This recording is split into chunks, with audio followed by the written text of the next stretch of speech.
Good evening, everybody, and welcome to tonight's Facebook Live.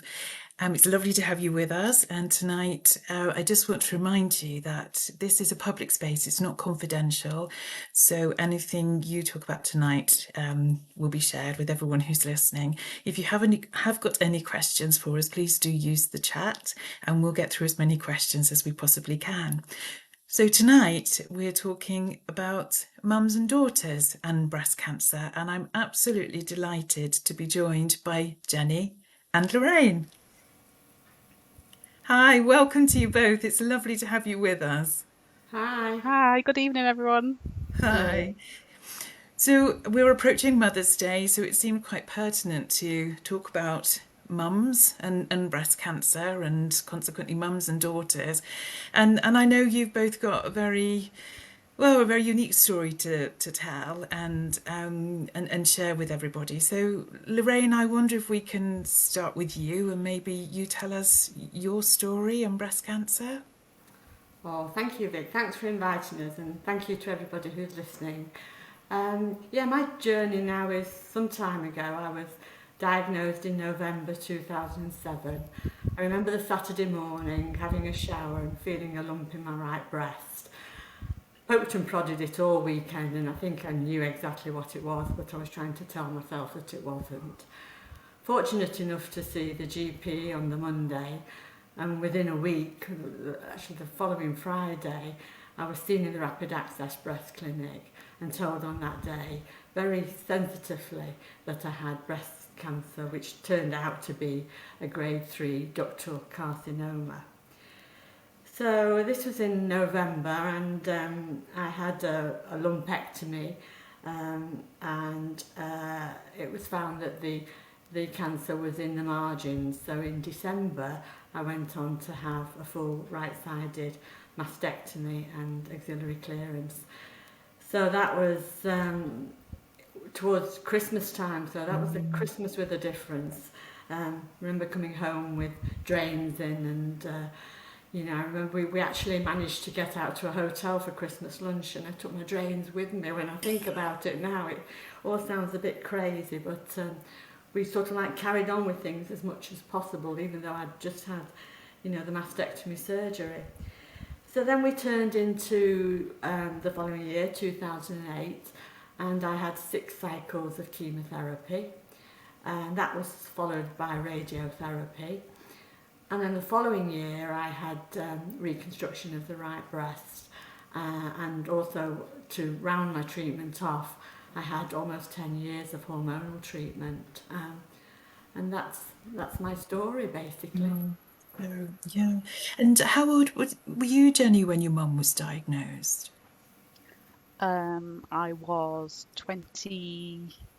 I'm trying to do my maths Sorry, I now. put you on the I was in spot my there, Jenni. We I was haven't in prepped my this early question. 20s. But I was living in Norfolk by that point with my now husband. And I remember I was just in my first year of teaching at a high school in Norfolk. So I remember being outside my classroom the day that Mum found the news really, and I had a very supportive boss, so I used to travel home as I wanted to be home as much as I Yeah, could. Um, yeah, but yeah, traveling. So yeah, 22, 23. in your Well, I was 20s. 50 and I was perimenopausal at that time, um, Yeah, so 2024 would you have been? yeah, Yeah, about yeah. 24, yeah. yeah. And quite hard being away, isn't it? Not being nearby, and that's quite a journey. And then, of course, Jenni, sadly, you've got your own story of breast cancer, and I wonder if you can share that with us. Absolutely, and thanks for having us again, like Mum said earlier. So, I was diagnosed with breast cancer in the July of 2019. So I've got 3 children. Harry's now 14, Rosie's 12, and Martha's 6. Martha was just 1 when I found my lump, so I'd breastfed her, and I thought it was my right breast as well, but I felt that it might have been something linked to kind of breastfeeding maybe. And I remember phoning the GP to say I'd got a lump in what I thought was kind of my armpit area. And so I was seen very quickly, like Mum by one of the nurses in the practice, and went along and said, "Oh, I think I've got a swollen gland in my armpit." Um, Very quickly she felt it and said, "That's not your armpit, that's your breast tissue." And didn't think anything of it really at that point, because I'd had a lump in my neck when I was in my early 20s, so I'd kind of been prone to lumps that had turned out not to be anything sinister. So within a week or so, I was then sent to the hospital for a biopsy, mammogram, and a few days later after that, after having all of that investigation, I was found to have stage 3 triple negative breast cancer. And so the first question was, is there any breast cancer in your family? And at that point, I was like, yes, my mum had breast cancer 12 years ago. So quickly was onto the kind of genetic testing pathway, which I think had come on a long way in that short space of time, in those 10, 12 years. Definitely, yeah. Yeah. So because mine, I remember going and getting the diagnosis, and then the oncologist had just got married, so she was gone on her honeymoon. So I waited a couple of weeks to see her, and by the time I went to that appointment, the tumour in my armpit or my breast tissue had grown, it doubled in size. So it was quite fast growing. So I started my chemotherapy the week after. So a bit different to mum, that I had mine before surgery, which then took me through to December. I then went into hospital on the 19th of December, and had a double mastectomy with immediate reconstruction, because of the risks. I found out in the September that I'd got the BRCA1 gene, so it was the risk reducing as well as taking away the tumour.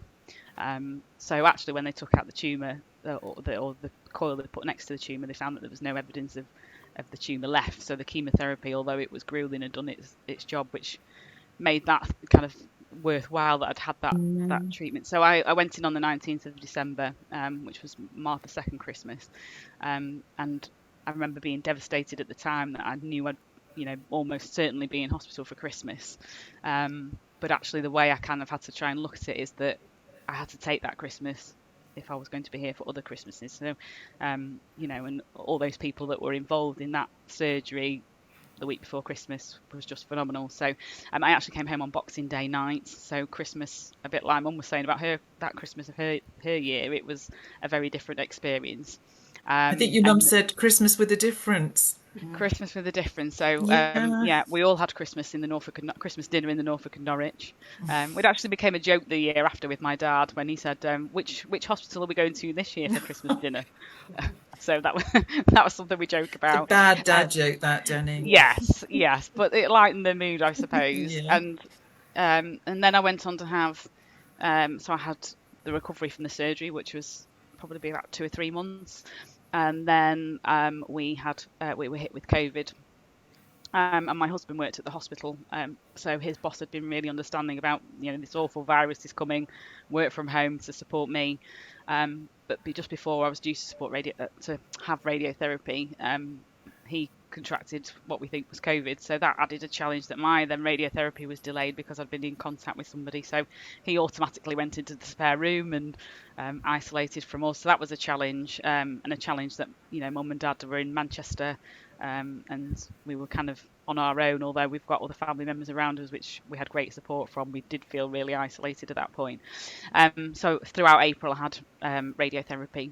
So I had sessions every day, and as I was having that, women that were coming in just after me were having kind of a higher intense radiotherapy, but over less sessions. So and then so I've been then shielding so it meant the children couldn't go back to school, so they didn't go back to school till September. And then in the September, I then had a oophorectomy and had my ovaries and my tubes removed because of the risk of ovarian cancer. Jenny, So that that's was quite something, isn't it? To go through all of that, a diagnosis of breast cancer, find out that you've got a gene alteration, and then COVID hit, the isolation. And Lorraine, I wonder, I don't know if you can even put into words what that must have been like for you as Jenny's mum. Oh, it was a very difficult time. One, because of the distance. To drive to Norfolk from where we live was 4 hours, so you just couldn't get there quickly. And I used to go for 1 week and then come home, and I could work from their house a little bit. And then Mike, Jen's husband, would be at home the following week. So that's how we got covering her and supporting her through her chemotherapy treatment. And of course, we've both been through chemotherapy, so there's that bond when you both had a similar treatment, that you know what it's like and you know what the person's going through. So that was difficult. Jennifer also developed neutropenic sepsis one time after her chemotherapy, during the site course. So she was sort of like rushed into hospital very quickly, close to midnight one night. And it's all those sorts of things that when you look back on now, you just coped with, and I think people do cope. But I suppose thinking back to the time that she was diagnosed and then seeing her go through the treatment as a mother, I think most women would know this, most mothers would know this, that rather than see your child be ill, no matter how old your child is, you'd rather it be happening to you than happening to them, and especially when she had the 3 children. So that was a difficult time. But you cope, you get on and cope, and I think we did that. Yeah. Quite remarkable how you all came together, isn't it? And I know we were talking earlier, weren't we? And Jenny as well. That Lorraine, you said that when you're in the midst of something, you sort of get on with it, don't you? Because you're in the thick of it and job to be done, and but the fear of seeing your daughter or knowing your daughter's being rushed to hospital with neutropenic sepsis, and then and often it's afterwards, isn't it, that the enormity of what you've been through really sort of hits home. And I think some of our listeners will really resonate with many people. And one of the other things, Lorraine, you said that as a mum you do anything to protect your babies, and Jenny, you're always going to be a baby, like you will be to your babies. Yeah. Yeah, and I think you're vigilant as well. In our scenario, we could be vigilant for Jen to sort of like check. I had a nursing background as well, so I think that did help a little bit. I'm not sure whether Jen would think that helped a bit, but I think it helped a bit. But there you go. And please say it helped a bit. It did, and Mum, I remember from growing up, and this is going off topic a little bit. Mum was, as you know, Vic, was a lung cancer nurse, so I always remember our childhood with talking about black lungs and smoking and all of that, and so we've always been kind of, that awareness has always been there. I think I always used to check myself, as I still check myself for lumps and bumps, probably more so now, but absolutely, checked myself regularly. I think the other thing that was also going on at the same time as when I was diagnosed is that my close friend Louise was having chemotherapy 6 months before I was. So she was diagnosed with the same cancer as me 6 months before I was, and her children went to school with my children, my older 2. Okay. And so Louise's children would come and stay with us while she was having a chemotherapy. Sadly, her outcome wasn't like mine, and we lost her in the June of 23. But I'm sorry to there was hear that that. there was that going on, as well as Mum's diagnosis all those years ago, that really made it, the awareness was there right in the front of my mind, that, and I'll be that with my girls, as they grow up, that 5 minutes in the shower is absolutely worth the time to just check for any lumps and bumps, and don't leave anything, as I said with mine growing so quickly. Don't leave anything if you're not sure. Yeah. Nobody will turn you away from a medical environment for getting checked, I think. Absolutely. It's so important at breast cancer now, RTLC, touch, look, check. It's just so important, isn't it? But, Yeah. I wonder if we can come back because you've mentioned about, the gene testing. So Rachel's asked a question, and she's saying, what is entailed in the genetic testing? And Lorraine, I wonder if that was different from, we know things, and you've said this yourself, things have changed significantly since your diagnosis to when Jenny was diagnosed. But how did that come about for you, Jenny? So as soon as I was diagnosed, the same day, I remember the breast surgeon saying to me, was there any breast cancer in your family? I think because mine was triple negative, so if I think that's more common in younger women. It's not estrogen positive, it's not progesterone positive, and it's not HER2 positive. So it's not like it was a kind of perimenopausal thing. There was probably that red flag there anyway. So as soon as I said yes, my mum had breast cancer in 2007. I had the blood test before I even left the hospital. Let's do it today. And it did take. I remember it took from the July. I think it was about mid-September when I got a letter to say you're BRCA1 positive. And then we were supported really well by the kind of genetics team, which actually for Norfolk links out of Adam Brooks and the Cambridge Okay. area. So Mike and I went and had, appointments with a genetic counsellor, and we kind of mapped the family in a family tree, because we talked about mum, and we also had my grandma on my dad's side who had secondary breast cancer and passed away from that. But neither of them looked like the obvious option and the obvious carrier of the gene, because mum's was a kind of estrogen positive tumour. Grandma was in her 80s, so you would expect a cancer of some sort. So I remember us having conversations and plotting the family tree, and nobody looking like it was from the obvious, really. And then, so mum and dad agreed to have genetic testing, and I think you were then referred to St Mary's in Manchester, weren't you, mum? And had it there. And I remember a vivid memory of when COVID started, that the day that mum left our house in Norfolk to go home to Manchester, and it was the last time we saw her for quite a long time, is that we found out that mum had got the BRCA1 gene, which was awful because mum felt it was her fault, which we would never ever would think that from my perspective. But she was so far away, and could only comfort each other on the phone. It was and on screen. It was really hard, wasn't it, at the time, Mum? Yeah, that sounds really tough. Yeah. And how about for you, Lorraine? Was, genes mentioned at your diagnosis? Well, I had no family history of breast cancer at all, and not a lot of history of cancer at all throughout my family. So it wasn't something that was looked for when I had my diagnosis and treatment. And then, as Jen said, she had the genetic testing.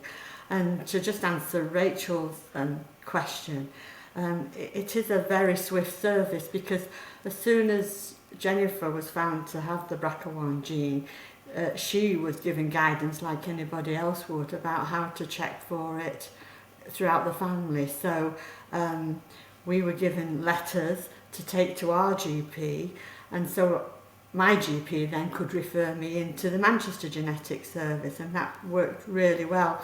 And I'll come back to that in a little while, I suppose. But so then my husband and I went for genetic testing. We were counselled. The counsellor was brilliant, and I remember her saying, ask me all sorts of things about how I felt about it. And I said, I just wanted to do this. I wanted to make sure, because I also have a son, Andrew, and also obviously Jennifer's children. We needed to know. We needed to go forward with the testing, which we did, and I was found to have the alteration in the BRCA1 gene. So then I went back and was given the results, and where could we go for there, and we call it risk reducing surgery. So the genetic centre are brilliant about telling you about your risk factors, or the percentages that you may have, I may have, of developing breast cancer in my other remaining breasts. So I can only say how brilliant the department is in Manchester, and I'm sure it's the same throughout the country where they have the genetic centres. And I was then told that there was 40% chance of me developing a cancer in the remaining breast, the left breast, by the time I was 80, and 20% chance of developing ovarian cancer by the time I was 80. So for me, it was a bit of a no-brainer, I suppose. If I'm here at 80, I want to be well when I'm here at 80. So I then went on and had the surgery. The waiting list to remove ovaries was then shorter, I'm sure it still is now, than the wait for a risk-reducing mastectomy. So in 2012, 21, I eventually got onto my surgeries because, again, COVID had intervened, Of and course, they yeah. weren't doing any sort of like prophylactic risk-reducing surgery at that time, so we had to wait till we were coming out of COVID for me to have that surgery. So I had my ovaries and my tubes removed in May 21, and then in October 21 I had the left breast removed and reconstruction at the same time in that breast. Had different reconstructions. For my right breast I had a latissimus dorsi flap to bring round with a small implant on top. For the left breast they were just able to use an implant there, and they also managed to save the nipple on that side. Right. Okay. So, So, yeah. so much to take in. And just for anyone that's interested on breast reconstruction, we have got information on our website, about the different types of breast reconstruction, as well as information for people about family history and how to manage your risk. But what you've both said that I think is really interesting, that maybe not everybody is aware of, that when we look at family history, it's important to look at both the mother and father side, isn't it? Because even though, Lorraine, it was you that had the breast cancer, you said, your husband was also tested, and that's important, isn't it? When we look at family history, to look at both sides. Mm-hmm. Mm-hmm. Yeah. And the other thing is, again, coming back to that letter, Vic, is that Yeah. I followed the same process that the genetic centre gave me copies of letters or emails so I could print them off and give them to my sister and my brother's children so that their children could go and be tested. Right. Thankfully they all have, and then they don't have the mutation in the gene. Right. So Yeah. my son has not been tested and he hasn't want to be. So again, that's another point, that you don't have to be tested if you don't want to. There's no pressure at all, and even if you go through the counselling and then decide when you've spoken to the experts about gene testing, if you don't want it, then there's no hard push for you to have it. It's very much an individual thing.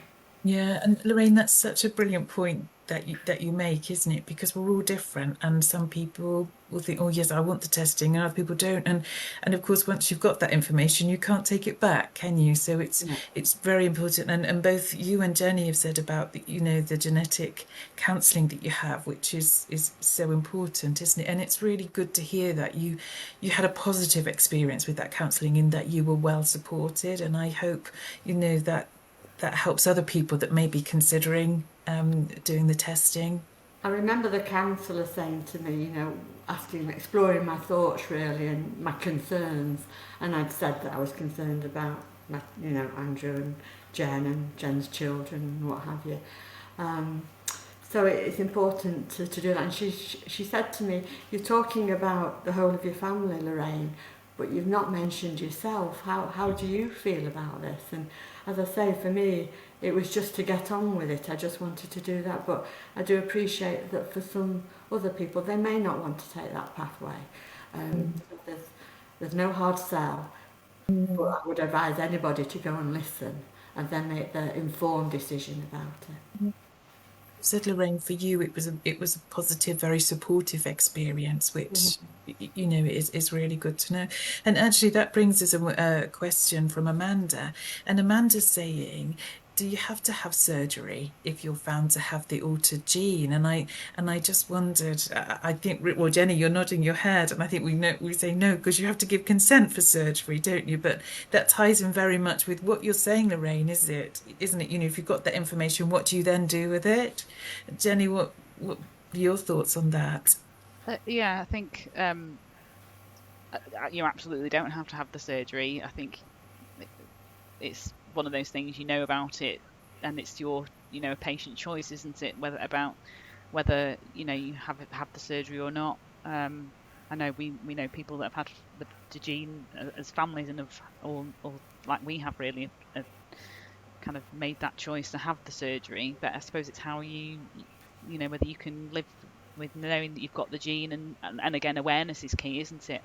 Absolutely, I remember yeah. talking about what if Harry or my brother Andrew, they don't have any genetic testing. And I remember the counsellor saying, yeah, but you can still check yourself. Men can check for lumps and bumps down below, and you know you can still be that vigilant person without having the surgery. Um, it's individual preference, isn't it? Yeah, it is. And you've spoken about your children, and I wondered, is this something that you will talk to them about it? Yes, absolutely. I mean, I remember talking to the genetic counsellor and said, how do we ever bring this up with them? And Martha's still too young; she's only 6, and Harry's in year 10, he's nearly 15, and Rosie's 12. And the answers that came back from that is that they will learn about genetics at school. And yes, we've said, mummy had the BRCA1 gene, and so they were saying, you can bring that into the conversations about, well, actually, what is a BRCA1 gene? It's an altered gene. What does that mean? I guess I don't want the girls particularly, is to get to 18 and think they've got to make some big decisions about testing and surgery, because I think the risk for me was over 30, and I was 36, 37 when I was diagnosed. So the genetic counsellor was like, as long as they're aware of those risks as they approach that sort of age, between and they might decide that they don't want to have the testing, Mm. and that will be their choice.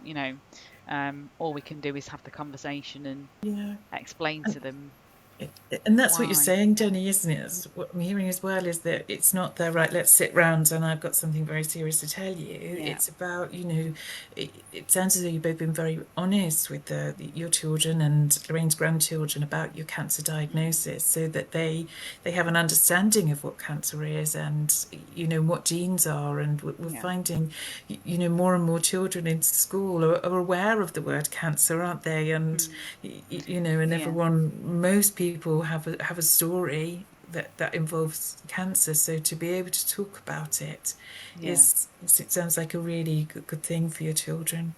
Yeah, and I think I remember the hospital saying, how do we tell the children, that kind of thing. And I remember them saying, be honest with them, because they will, if you start to lie to them, they will see through that.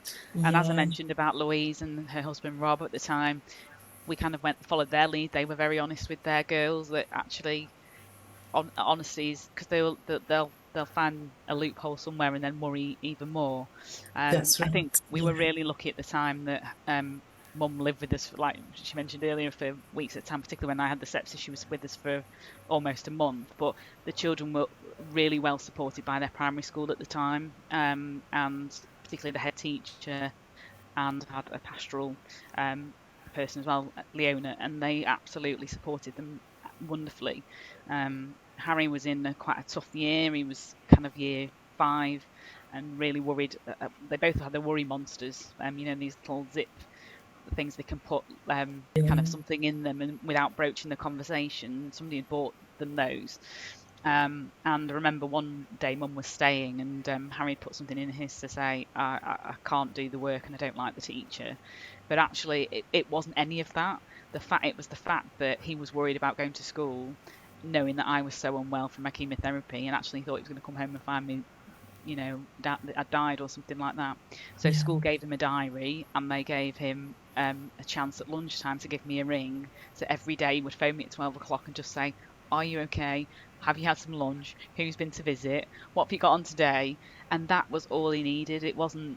So we were so lucky. And when I had my surgery, Julie, the head teacher, and Leona both took the children. Bearing in mind Martha was only 1, and had them at their house and baking and making cards and all of that, and Louise's children as well at the same time. And you think how many teachers and head teachers would do that Yeah. so close to Christmas, and that was just it. All of that was Quite amazing. quite phenomenal, isn't it? Yeah. And but like you say, we do quite a lot of work with the Fruit Fly Collective, which is the most wonderful organisation in supporting families and children when a parent has a diagnosis. And that's exactly right, isn't it? Because Mm. Louise's outcome was very sad and very different from yours, but without explaining what's going on, children will fantasize, won't they? Mm. And so, Absolutely. yeah, it's really lovely to hear, and some of those hints and tips that you've said, Jenny, is really encouraging. Mm. Just going back to the genetic testing, Vic, I suppose one thing that we should say is that as people get older, those percentages, those risks get less. So the more life you've lived, your percentage risk is reducing. So I Yes, suppose that it's not as yeah, if it's heightening, it's reducing as you get older because you've lived a life, sort of thing. Yeah. that's right. It's a lifetime risk, isn't it? Yeah. Yeah. No, thanks, Lorraine. That's really helpful to hear that. And I do you know, on the helpline and Ask Our Nurse service, we often hear from people that have had a diagnosis of breast cancer about the fear of it coming back. Lorraine, yours was over 10 years ago, coming up for 20 years ago. Mm. Does that fear still exist for you? Not a fear. No, I don't. I mean, obviously, it's a long time for me now, but um, I think that there's always that chance, if chance is the right word, that it could recur.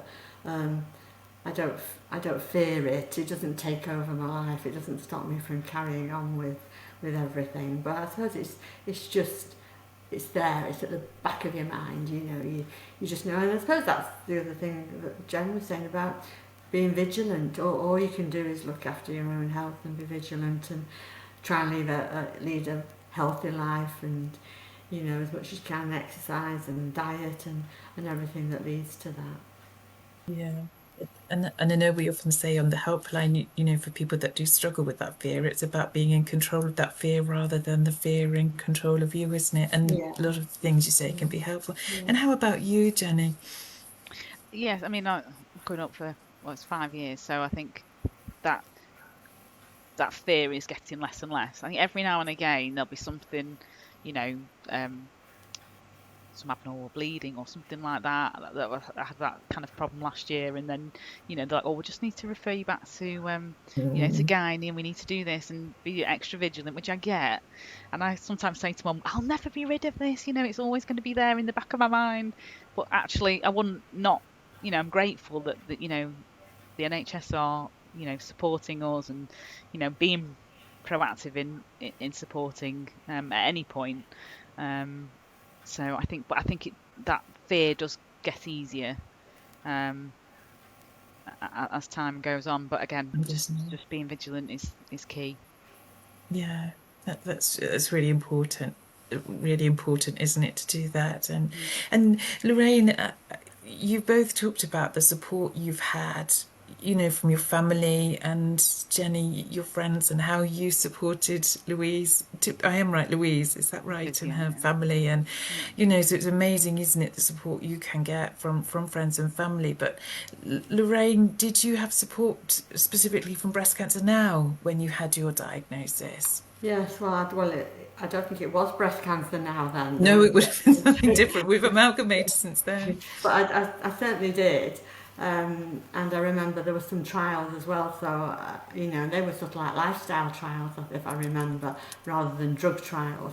So I remember I did have support from them, but I had tremendous support from the breast cancer charities, which was really good. And any person who's had breast cancer, they will know several other people who've had breast cancer, I think, won't we? Because it's that sort of cancer really that you will know of somebody, or somebody will know of somebody who's had it. So um, I remember at work we sort of like had a cluster of women all around the same age, and we'd all developed breast cancer, at different times. But we were supportive of each other. But family were tremendously supportive, and friends really went out of their way. I couldn't have had better support from the whole medical and nursing team, the breast cancer nurses, and my team, both oncology and surgery-wise, were tremendously supportive. And I looked at something before, and the friends would be messaging me all the time, which was great, that constant drip of, especially on those bad days when perhaps you've had chemo the day before and you don't feel you know, like you can pick your head up and get on with things, but there's always lots of support. And somebody said to me that great friends are hard to find, difficult to leave, and impossible to forget. And I think that's just it, because they were by my side, really. Yeah, yeah, that's good. And Lorraine, I think we have to acknowledge that some people may not have that level of support for whatever reason. And at Breast Cancer Now, we've got our Someone Like Me service. And I Yeah. know that's something that you're really interested in, aren't you? And I wonder if you can just Yeah. talk us through.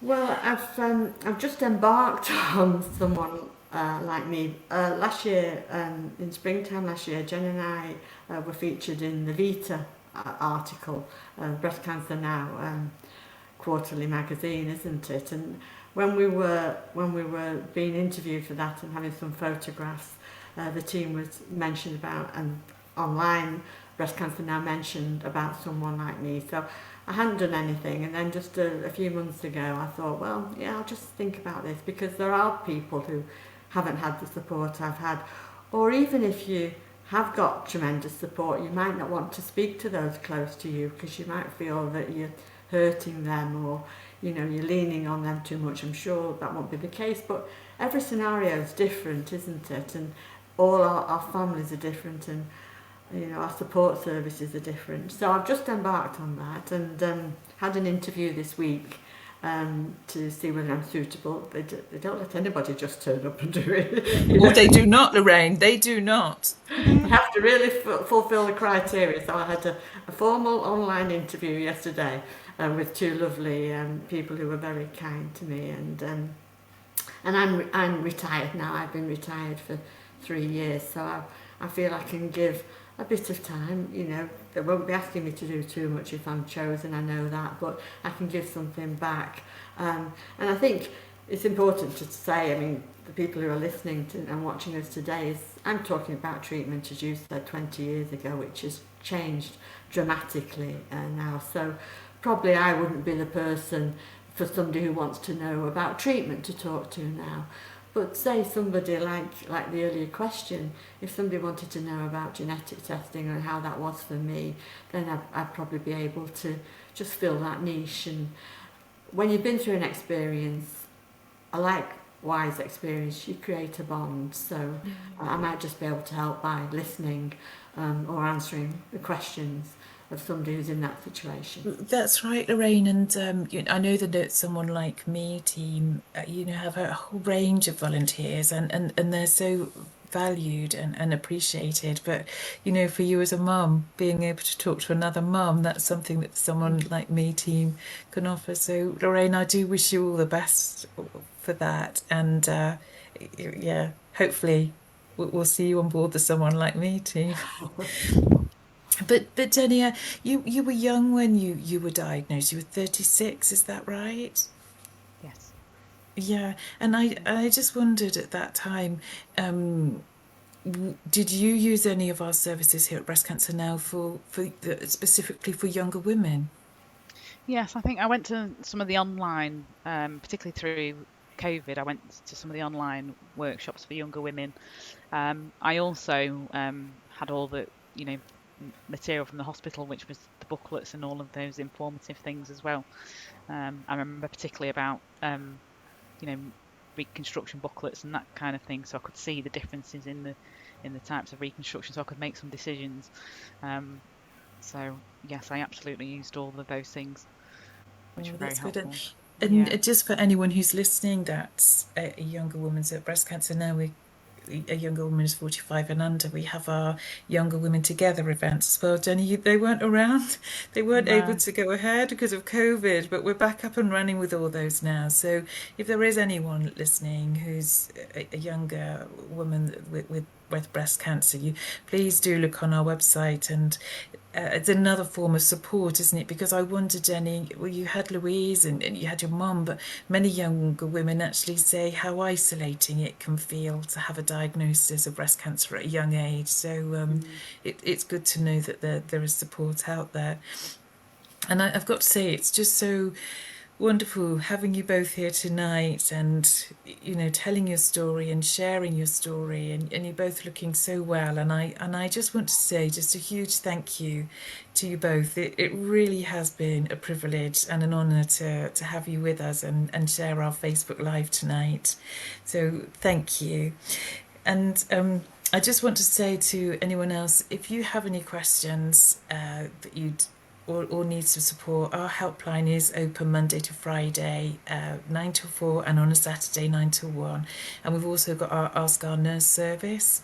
So that's like a written inquiry service that you're very welcome to use, and all the information is on our website.